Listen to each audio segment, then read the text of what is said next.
the midst of a tempestuous night, with rain pelting against the windows and the wind howling like an angry beast, I sat with my companions, huddled around a flickering campfire. We were marooned on a remote island in the South Pacific, surrounded by the relentless fury of a storm that had held us captive for days. As the rain poured down, I decided to share a series of unsettling stories that had haunted this forsaken island for generations. The island's isolation was profound, with no neighboring lands in sight.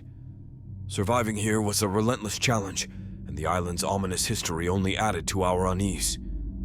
For you see, this remote place had long been shrouded in mystery, infamous for the enigmatic disappearances of those who dared to venture too deep into its interior.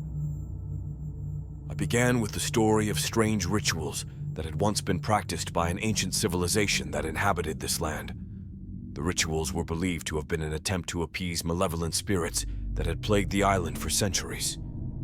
These spirits were rumored to be responsible for the mysterious disappearances that had confounded both the island's inhabitants and curious explorers. The island's weather was notoriously unpredictable, with storms like the one that had trapped us being a common occurrence. It was said that the malevolent spirits controlled the very elements, unleashing their wrath upon any who trespassed upon their domain. As the rain intensified, I recounted a secret history hidden deep within the island's bowels.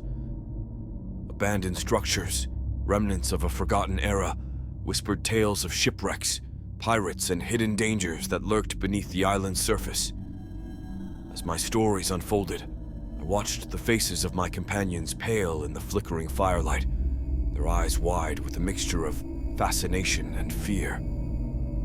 They listened, captivated as I wove a tapestry of tales that blended truth and legend. But it was the final story, the one with the saddest of endings, that left them truly unsettled. In a twist that none of us had expected, the very island we were marooned on, the one we believed was the source of all the legends and mysteries, turned out to be the ultimate malevolent spirit. We were not its captives, we were its sacrifices. The island, it seemed, required a terrible price for our intrusion. As the storm raged on, we were left with a haunting realization. The island's curse was not something to be appeased, but a malevolence that had lured us here with the promise of adventure, only to consume us in its terrible embrace.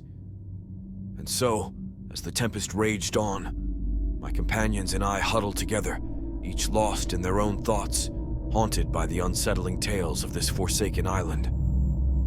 We were united not just by our quest for survival, but by the understanding that we were bound to the island's fate, with no escape from the twist of destiny that had brought us here.